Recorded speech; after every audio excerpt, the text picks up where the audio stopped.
Hi, it's Winton Churchill with the Barefoot Consultants, and I'd like to welcome you to our call today. Um, we are going to be talking about ways to enhance your focus, get in contact with your powers, find ways to do that more quickly. I'd like to welcome all the folks coming into the call and also like to welcome those who are watching on the replay. We actually have um, the majority of the people that watch our this call watch it on the replay. So we like to welcome you in. Appreciate the love there.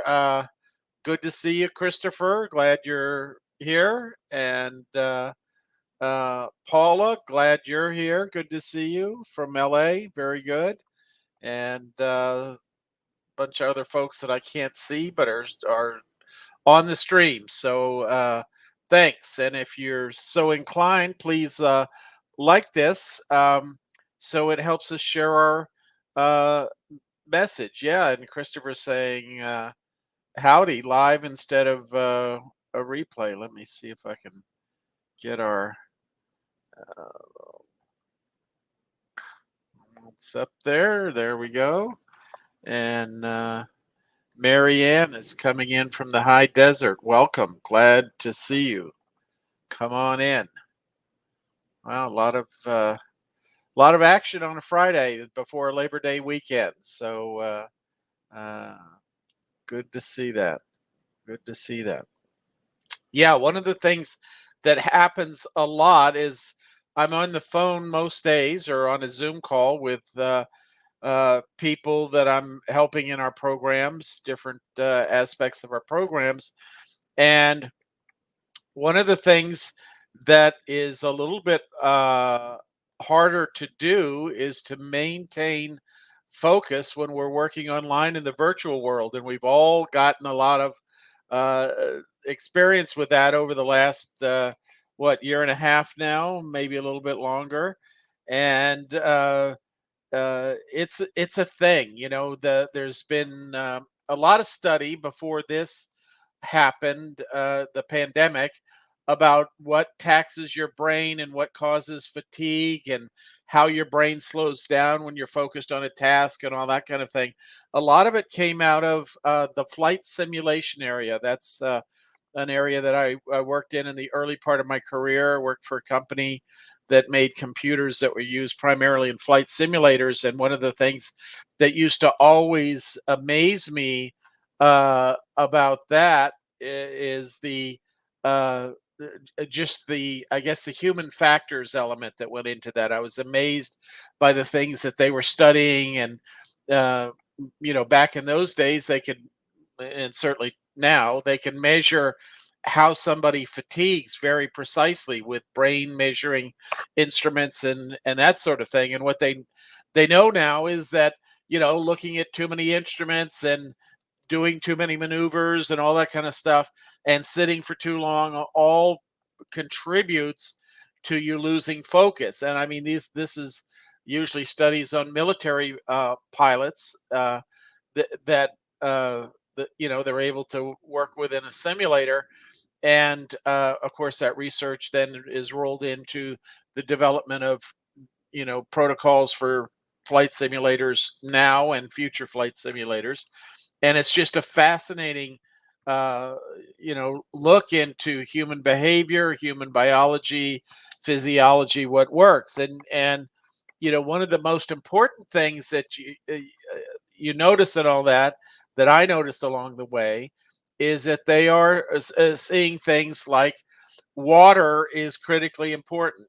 Being hydrated is very important to brain function. And sometimes when I'm working with somebody online and we've been looking at the screen for a half hour or something like that, I'll say, let's time to get a drink. Let's go get some water, and we'll take a 3-minute break, 5-minute break, something like that, to go get water, because I can see that the person I'm talking to is not they're not picking up things as fast as they were at the beginning of the call. And a lot of times just some hydration really helps with that, just getting a water bottle out and having a little something to drink and something to drink during the day and a regular reminder if you're at your computer most of the day, like I am. Um, just to set an alarm through the day or that kind of thing to remind you to get that uh, handle that thirst. And so that's the first one that we want to look at. The next thing to look at is your posture in the chair. And if you're sitting at a computer, it's easy to kind of get the slope shoulders and the lean into it and that kind of thing. And it's better to sit as best you can in a more upright position.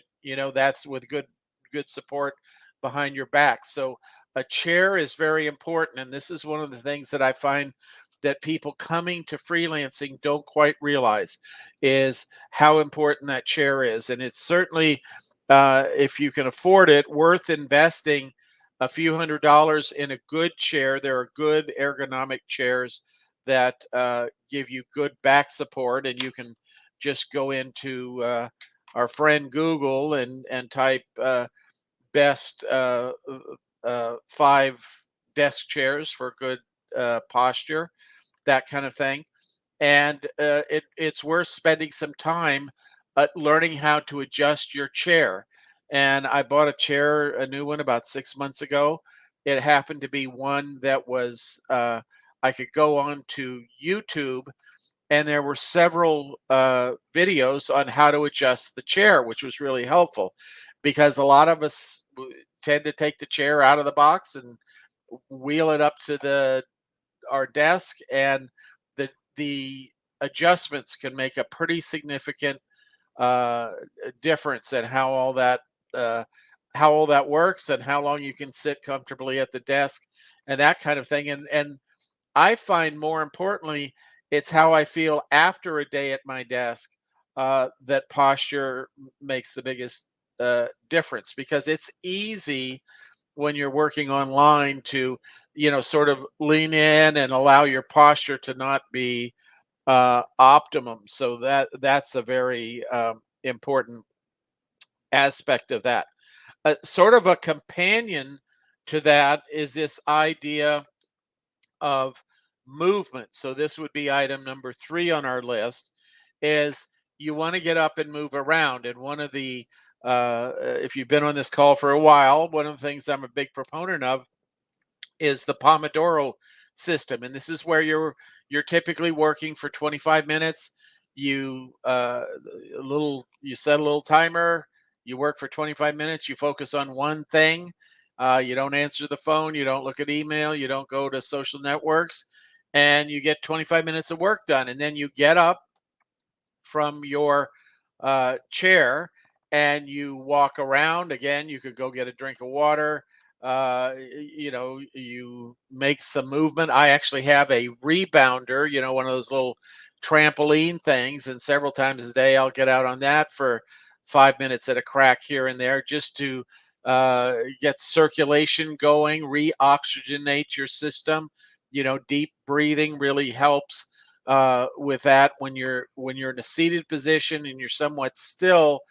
Sort of all your organs get pressed together, especially your uh, lungs, and there's a tendency not to breathe as deeply. So getting up and getting your system oxygenated is a great way to bring your focus back, and gives you a new lease on life, a new ability to jump out there and pay attention for another 25 minutes or so.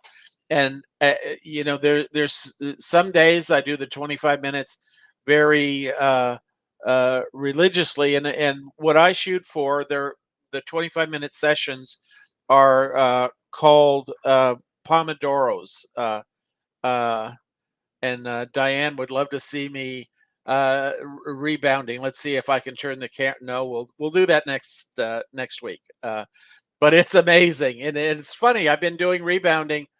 I think I first started when I was about 28, 29, and and again, it came out of some of that human factors research. NASA was looking to find ways to keep astronauts fit. And the great thing about rebounding is that it helps you oxygenate your system and it maintains your muscle tone in a very unique way. It's a very productive exercise. And Christopher points out lymphatic flow increases. And how interesting. Yes. In fact, I think I did buy my first one from a chiropractor in San Diego at the time. And very good. Yes. Excellent. So uh, that's good. Yeah. Tony Robbins gets on a rebounder before hitting the stage at his live events. It brings your oxygen to a peak level. In fact, if you have one of those little oxygen meters, you can just watch your oxygenation go right to the max typically, and that kind of thing. So those rebounders have a great effect on that. And it does, like all things, you can buy the cheapest rebounder, and that is best in the sense of you're getting some movement and that kind of thing.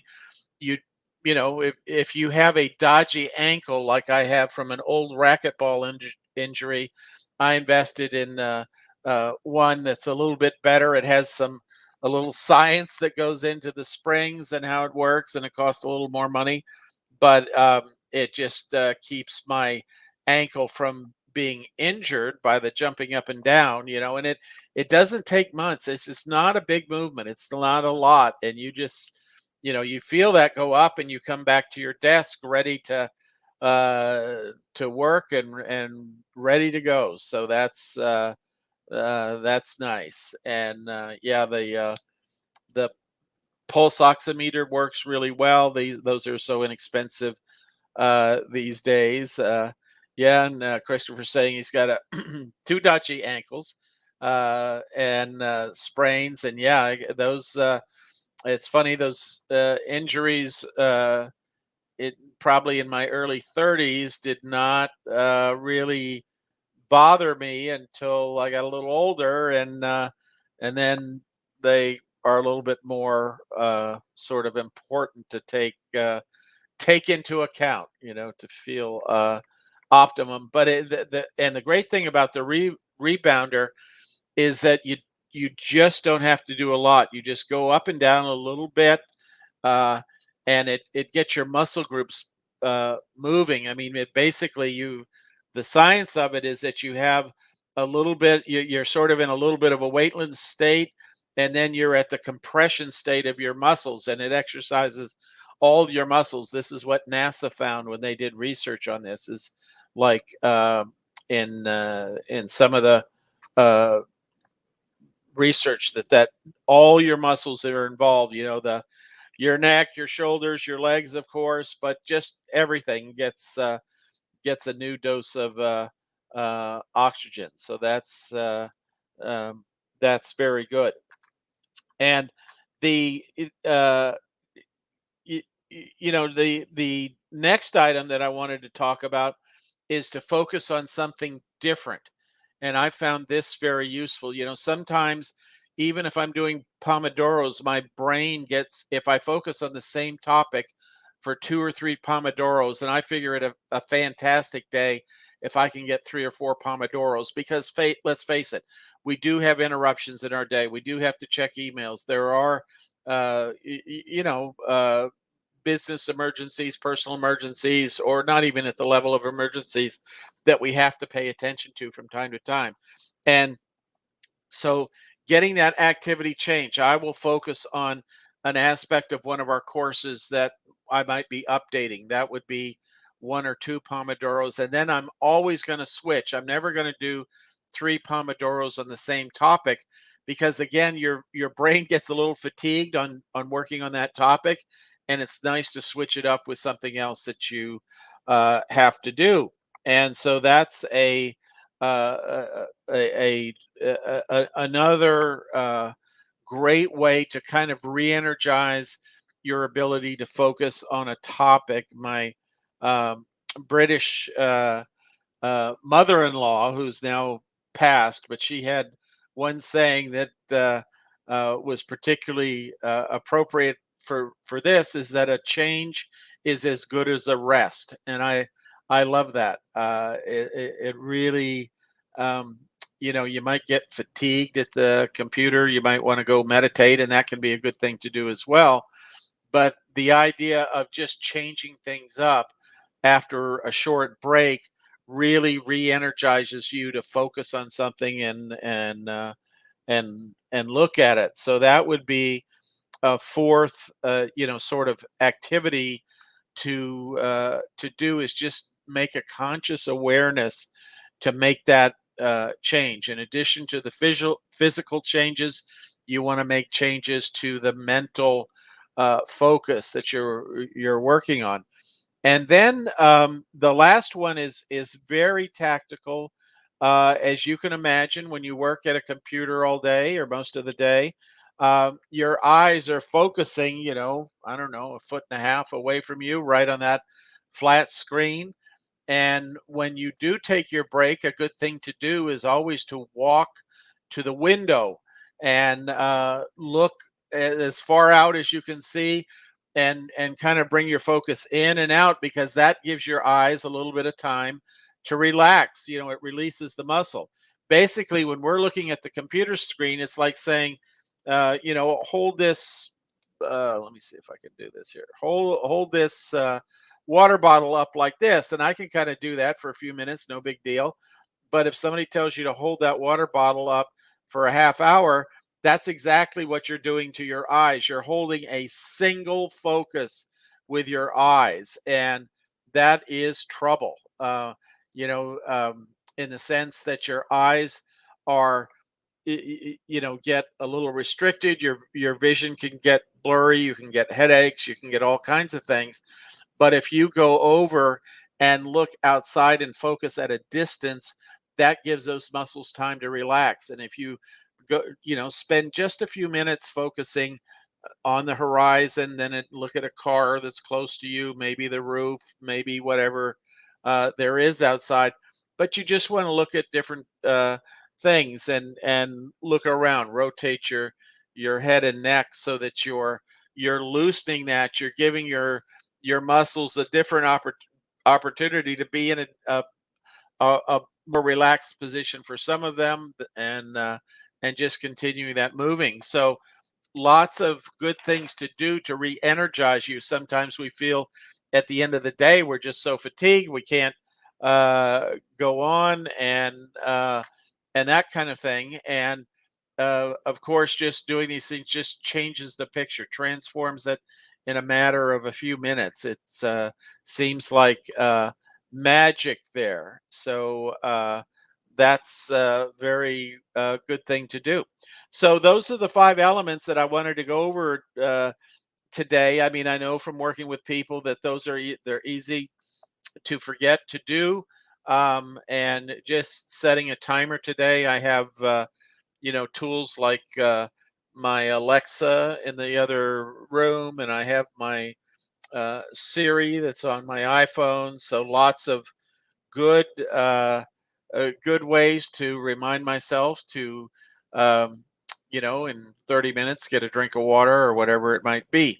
And so I would love to hear any ideas that you have that you may have experienced, or any things that you like to do. It could have been something that I've talked about here, um, but something that works for you in terms of sort of uh, getting through the day, de-stressing, maintaining your focus, feeling good as you're doing what you're doing. Just any ideas, drop them in the chat. Happy to see what those are as we go into this Labor Day weekend. Looking forward to a little sunshine and fresh air for many of us. I know, talking to a number of folks as I go through the day and the week, and glad to hear that people are getting out and going to be doing things. So let's see. Yeah, Christopher says, if I can get let me hit the button here. Uh, hydration is huge. As soon as I wake up, uh, a big glass of water.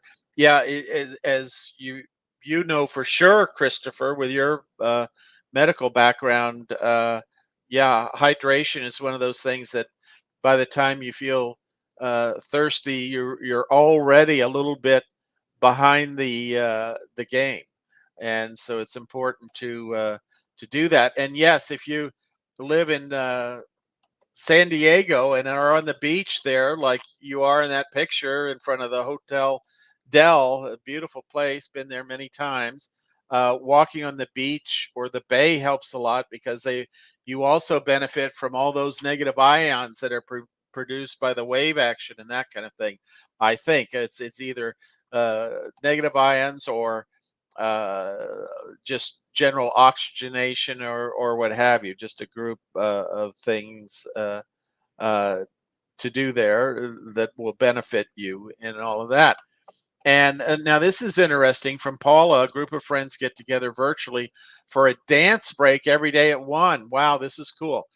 Our DJ is terrific. She has themes: Monday blues, Wednesday and world music, Friday Freaky Friday.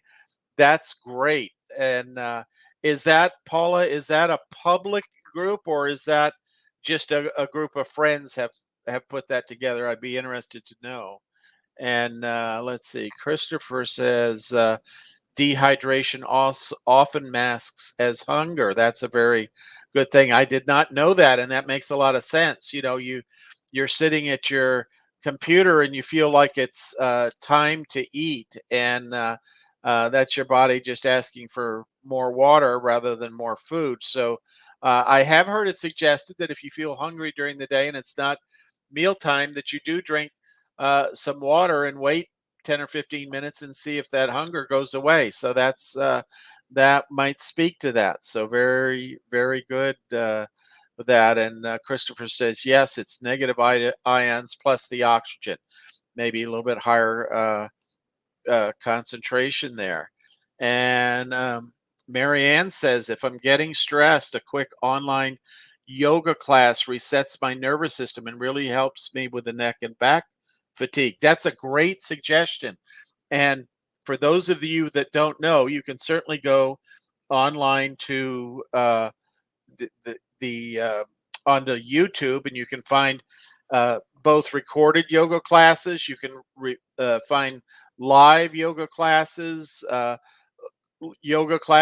focus on the head and neck, that kind of thing. So that's a great way to do that. And of course, in addition to YouTube, there's lots of other. Just use Google to look up yoga class, and you can say yoga class for tense neck, and you'll get a great yoga class. So that's good. Uh, yeah, good to see you, Tom. Welcome. Yes, Hotel Del is awesome. A great place to be, and one of those famous haunted hotels. Very interesting history there at the Hotel Del. And Christopher's having dance parties in the kitchen. That's good. Uh, yeah, Marianne likes Paula's idea too. That's an excellent one.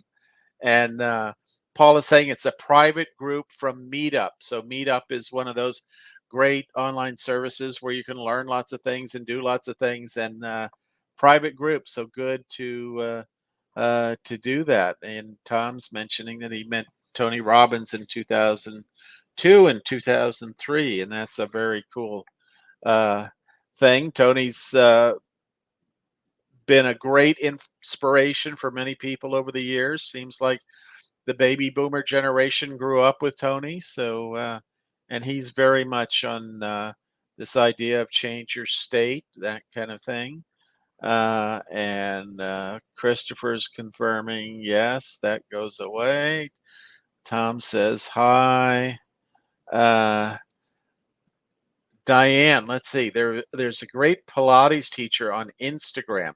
I can give her name if anybody's interested. Yes, if you want to just pop that in the chat there, that would be a a great inspiration. I know that when I lived in Los Angeles, like everybody in Los Angeles, you always have a Pilates teacher, and so I had a Pilates teacher. It was hilarious, um, trying to bend my body in the way that Pilates people do, and she happened to be a former ballet person and very expert in teaching Pilates. And actually, it's an incredibly relaxing uh, but energizing form of exercise. And if you get a chance to do Pilates, that's good.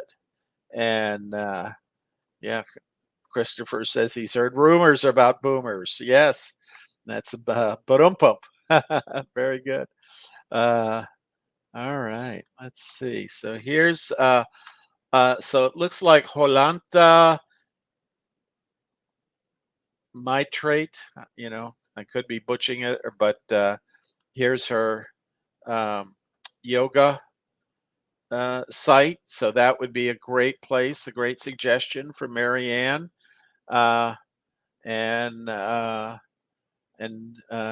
Diane, also a former dancer and athlete. That's great, and you understand the importance from early on of paying attention to your fitness level and your body. It's interesting. A lot of us had uh, careers that were behind a desk. I was fortunate to have one that kept me flying around and visiting people. So I figure I got a bunch of exercise from that, but not exactly what you may have needed best. Uh, so that's very good. Oh, I see what you're saying. Not you, Holanta. Well, either way, appreciate the resource, and I'm sure that's gonna uh, be useful. I'm sure we're gonna have we'll send probably 30 or 40 people her way to take a look at that over the next week as they watch the replay and that kind of thing. So that's very helpful. Um, but oh, that's interesting. Your son is a former world duathlon champion, so you know all about it. That's amazing. Excellent, excellent. All righty. Well, great, lively call. Appreciate all the good conversation. Would appreciate likes from those of you that are on the call live, and also likes from those of you that are on the call on the playback. Helps us spread our message and helps more people learn about this stuff. And just have enjoyed the lively topic today and the good conversation. So have a great weekend, Labor Day weekend. And we look forward to seeing those of you that are in our programs on Tuesday night. And everybody else, we'll see with luck next Facebook Friday. So have a great week freelancing. Have an enjoyable Labor Day weekend. And we'll look forward to seeing you again soon. Take care.